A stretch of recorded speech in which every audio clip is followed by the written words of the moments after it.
Marcus Reeves was 41 years old, a logistics operations manager who had spent 18 years making sure things arrived where they were supposed to, when they were supposed to, without drama.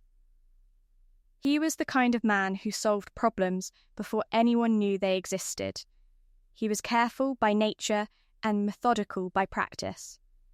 He had installed security cameras in his house 2 years ago.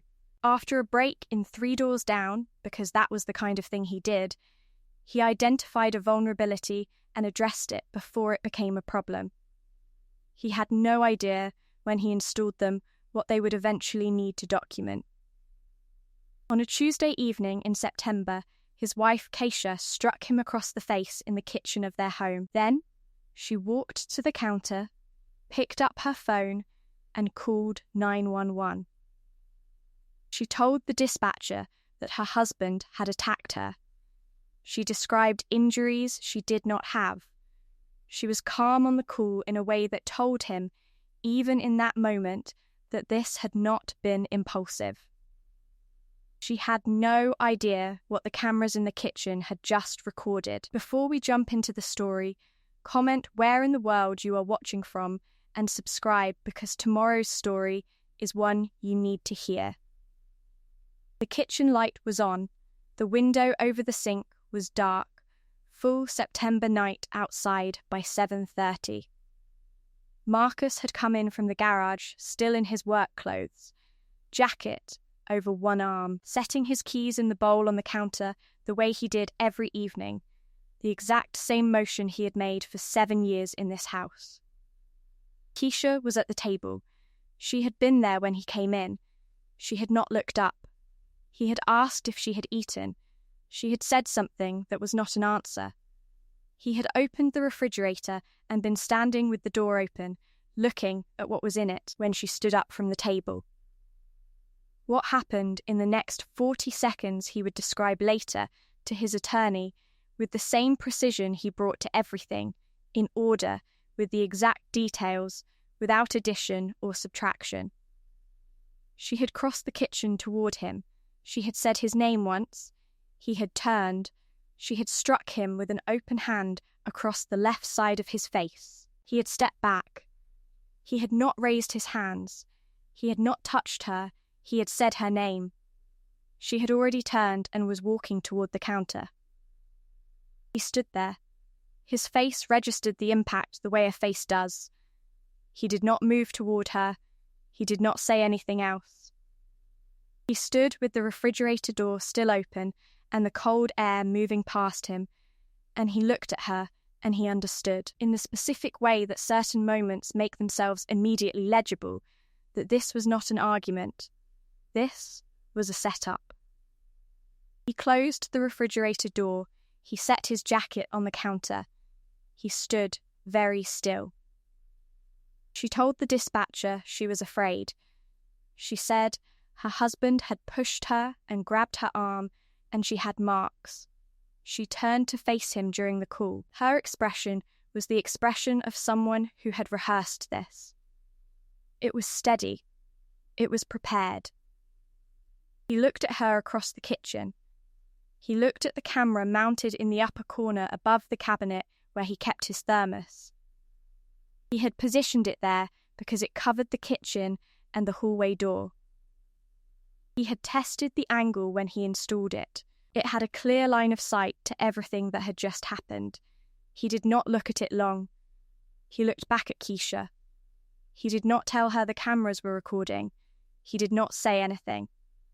He sat down at the kitchen table and he waited for the police to arrive. The year before that Tuesday, Marcus had understood that his marriage was in a different kind of trouble than he had ever named. He had met Keisha at a logistics conference 11 years ago. She had been a supply chain analyst at a firm that worked with his company on a shared client, and she had introduced herself by asking him a specific, technical question about route optimization that had surprised him because most people at those events were not asking specific, technical questions. He had liked her immediately. He had liked that she was looking for the real answer, not the impressive one. They had married 2 years later. He had loved her with the particular steadiness of a man who understood commitment as a form of structure, something you built and maintained and relied on. He had given their marriage what he gave everything he built: his full attention, his reliability, his consistent presence. The change had been gradual, and then, looking back, obvious, over the 18 months before the September evening, Keisha had become someone who moved through the house at a different frequency than his. Not cold, differently oriented. She had a phone she handled with specific privacy. She had evenings she accounted for vaguely. She had a way of entering a conversation at the point of escalation that he had noticed and chosen to interpret as stress. He had noticed a name. Derek. It had appeared once on a screen he had not been meant to see. And he had not reacted, and he had filed it away and told himself there was an explanation. There had been a Saturday morning, 8 months before the Tuesday, when he had come downstairs early and found her on the back porch with her phone, speaking in a low voice. She had heard him through the glass door and ended the call. He had gone to the kitchen and made coffee. She had come inside and said good morning. He had said good morning. Neither of them had named the call. He had been carrying a sense, for months, that something in the structure of the marriage had been changed without his knowledge, a load-bearing element removed, quietly, while he was looking somewhere else, and the thing was still standing, but differently than it had been. He had not known, until the setup in the kitchen, what the structural change was actually for. Then a Tuesday in September, and the kitchen, and a phone call to 911, and the camera in the corner that had recorded every second of it. 2 officers arrived at 9 minutes after the call. Marcus heard the car outside and was still at the kitchen table when they knocked. He stood. He opened the door. He was calm. He identified himself by name. He stepped back to let them in. The officers were professional and procedural. They separated Marcus and Keisha. One stayed with Keisha in the kitchen. One walked with Marcus to the living room. He answered every question directly. He told the officer what had happened. He used the same sequence he had assembled in his head in the 9 minutes between the call and the knock, in order, with precision, without embellishment. He said his wife had struck him. He had not struck her. He had not grabbed her. He had not touched her. The officer looked at him. She asked if he had any documentation. He said, "I have security cameras, interior and exterior. They were recording." The officer noted this. She asked where the footage could be accessed. He told her the system was cloud-linked and the footage was already stored. He gave her the access information. She stepped away to consult with her partner. Marcus sat on the couch in the living room. He could hear Keisha's voice from the kitchen, the particular measured quality of her voice when she was managing a situation, the quality he had heard on the 911 call. He had heard that quality before. He had not always known what it was. He knew now. He did not feel the thing he might have expected to feel. He did not feel panic. He did not feel the urge to go to the kitchen and interrupt the conversation or present his case dramatically or appeal to anything. He felt the specific, contained composure of a man who has done nothing wrong and knows exactly what the record shows. He sat on the couch. He waited. At 9:47, the officer came back to the living room. She sat down across from him. Her partner had reviewed a segment of the camera footage on the kitchen-mounted camera, she said. The footage was clear. It showed the sequence of events as Marcus had described them. She asked him 3 more questions. He answered all 3. She wrote something in her notebook. At 10:11, a second police unit arrived. Marcus heard a conversation in the entryway that he could not fully hear. He stayed in the living room. He did not try to hear it better. He looked at the window and the dark outside and the reflection of the room in the glass. At 10:34, Keisha was escorted out of the house. Marcus sat in the living room for a while after the cars left. The house was quiet. The kitchen light was still on. He got up. He went to the kitchen. He poured a glass of water. He stood at the counter and drank it and looked at the corner where the camera was mounted.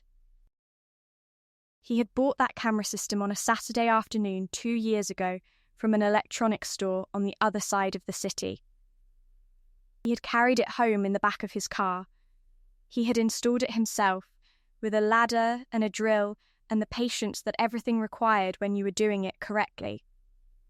He had tested every angle before he mounted every unit. He had done this because 3 doors down a house had been broken into, and he believed in addressing vulnerabilities before they became problems. He set the glass in the sink. He went to the living room. He sat down. He called his attorney. Her name was Evelyn Morrow.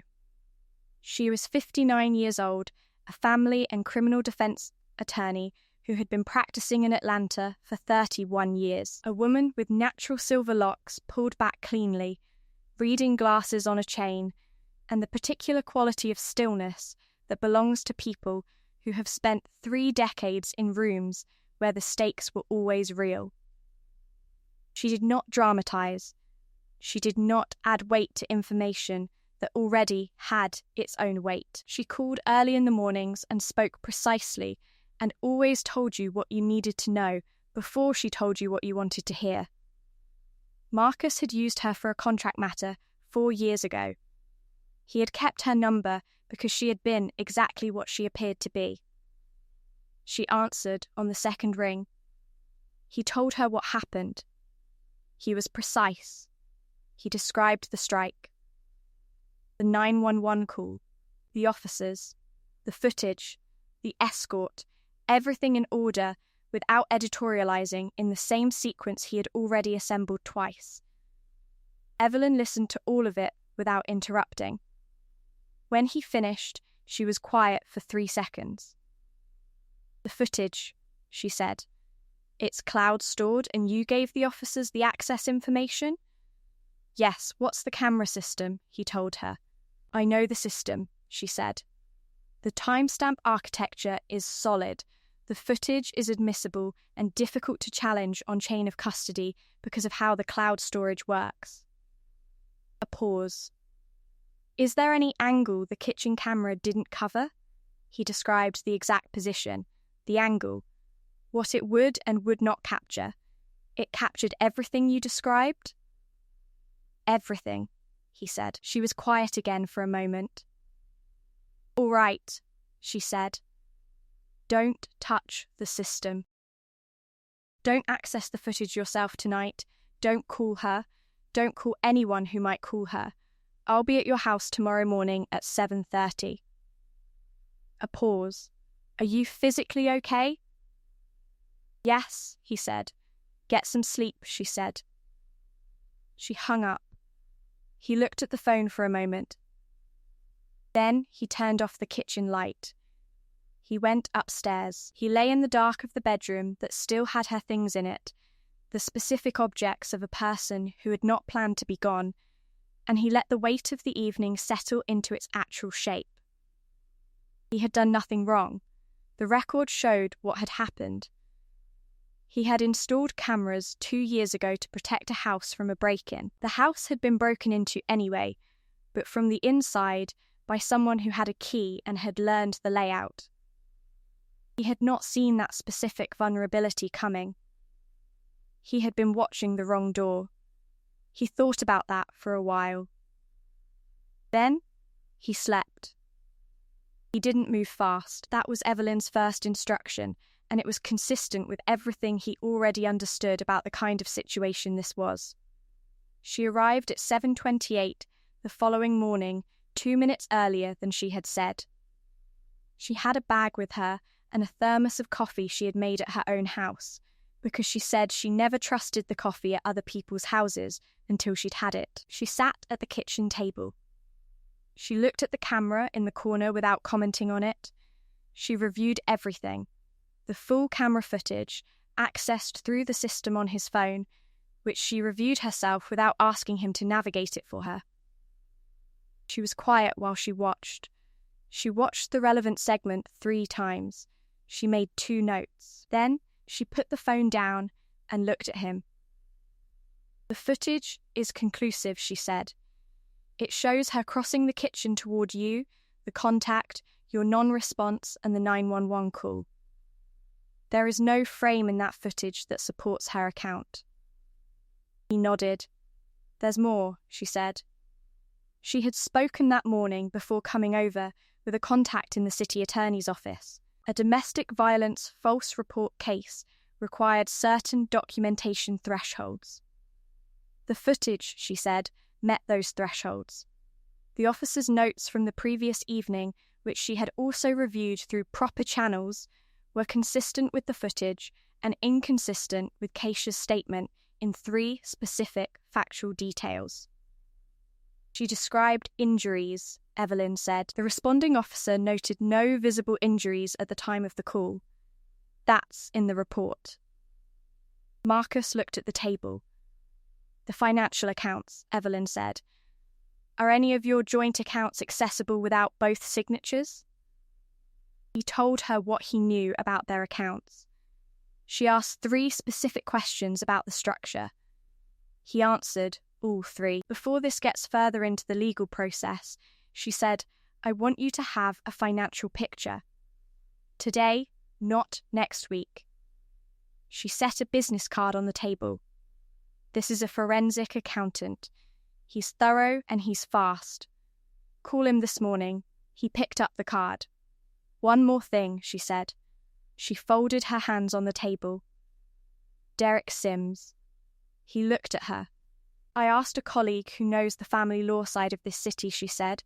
"The name came up in connection with your wife within the last 12 months. He has a prior domestic incident on his record, not a conviction. A documented incident from 4 years ago where a similar pattern was alleged." She paused. "I want you to know this, not because it changes the legal matter, but because it is context." She looked at him directly. This was not spontaneous. He looked at the camera in the corner. "No," he said, "it wasn't." He picked up his pen. He had a legal pad in front of him. He wrote 3 things down: the financial accountant's number, the name Evelyn had confirmed, and one other thing he wanted to remember exactly. He spread the notes on the table the way he spread logistics documentation when a shipment had gone wrong and he needed to understand the full sequence, all of it visible at once, none of it isolated. The setup, the call, the footage, the prior incident, the name, the specific quality of Keisha's voice when she described injuries she did not have. He could see the whole shape of it, every piece, every connection. He looked at Evelyn. "What do I do?" he said. "You let me do my job," she said. "You go to work. You answer calls normally. You don't change your behavior because behaving normally is what normal looks like on a record." She reached over and refilled his coffee from her thermos. "And you call the accountant?" He nodded. She picked up her bag. She stood. She looked at him once more from the kitchen doorway with the expression of a woman who had seen every variety of this situation and had learned to reserve judgment for the documentation. "Marcus," she said. He looked at her. "You did everything right," she said. "That matters more than you know." She left. He sat at the table for a while. He drank the coffee she had left. He looked at the camera in the corner. He thought about a Saturday afternoon 2 years ago, and a car and a drill and an electronics store on the other side of the city, and the particular satisfaction of mounting the last unit and testing the angle and knowing the house was covered. He had been protecting against the wrong threat. But he had built correctly. The camera had been in the right place. That was the thing about building carefully. Sometimes the structure you built for one purpose held you up through something you hadn't anticipated. You didn't plan it that way. You just built well, and the building was sound, and when the thing came that you hadn't planned for, the structure was already there. He picked up the card Evelyn had left. He called the accountant. The legal process moved on its own timeline, the way legal processes do when the documentation is clear and the factual record is inconsistent with the claims made against it.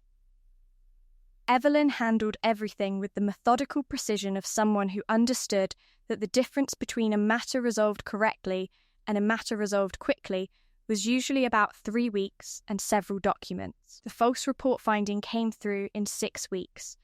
The charges that had been briefly filed against Marcus, held pending review from the night of the incident, were dropped within 4 days of the footage entering the formal record. Evelyn had filed the responsive documentation in the correct order, and it had produced the correct result. The forensic accountant had found what Evelyn had suspected he would find. Over 11 months, a pattern of transfers from a joint account that had been structured to stay below the automatic flagging threshold. The total was $34,000. It was documented. It was dated. It was relevant to both the divorce proceedings and the false report matter. Evelyn had used it accordingly. The divorce was filed by Marcus. Evelyn handled it.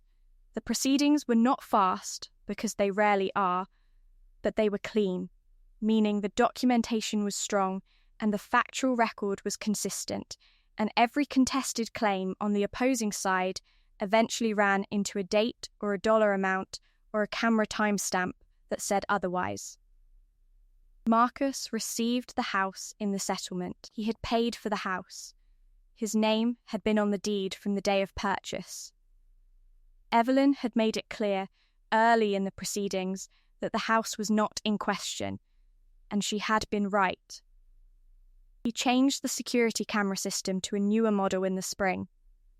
Not because the old one had failed, because the new one had better low-light resolution, and he believed in maintaining the things he depended on when better options became available. He still installed it himself. He had 2 employees at the small consulting practice he had been building on the side of his operations work for 3 years, Logistics Efficiency Consulting, the kind of specialized work that his years of experience made him specifically suited for. A third was joining in the fall. He answered every call the same day. He gave accurate timelines and hit them. Evelyn sent him a small cactus after the settlement closed. No card. He put it on the kitchen windowsill. He watered it once a month because that was what it needed, and he did not give it more than it needed. On a quiet Saturday morning in April, Marcus was in the kitchen making coffee, the early light coming through the window over the sink at the low angle that April mornings have before the sun is fully up. The house was his house, in the specific way that a house is yours when you have rebuilt your relationship with every room in it, not dramatically, just daily, one ordinary morning at a time. He had run a job site walk the previous afternoon for a new consulting client, a mid-sized distribution company whose operation had 3 inefficiencies that Marcus had identified in one visit and that would cost them significantly if not addressed before the summer volume increase. He had written up his findings the previous evening. He had a morning meeting to prepare for. He poured the coffee. He looked at the camera in the corner. The new unit was smaller than the old one, better positioned.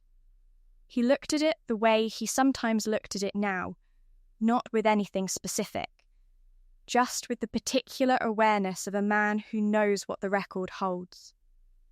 He had told his brother about the night of the incident about 6 weeks after it was over. His brother had listened to the whole thing without interrupting. When Marcus finished, his brother had been quiet for a moment and then said, "You didn't do anything." "No," Marcus had said, and the camera got it. Yes, his brother had made a sound that was not quite a laugh. "You always were the one who did things right the first time," he'd said. Marcus had not added anything to that. He had let it sit where it was. He picked up his coffee. He looked out the window at the backyard, the April morning beginning to come into its full light, the grass still wet from overnight rain. He had a meeting at 9. He had a client call at 11.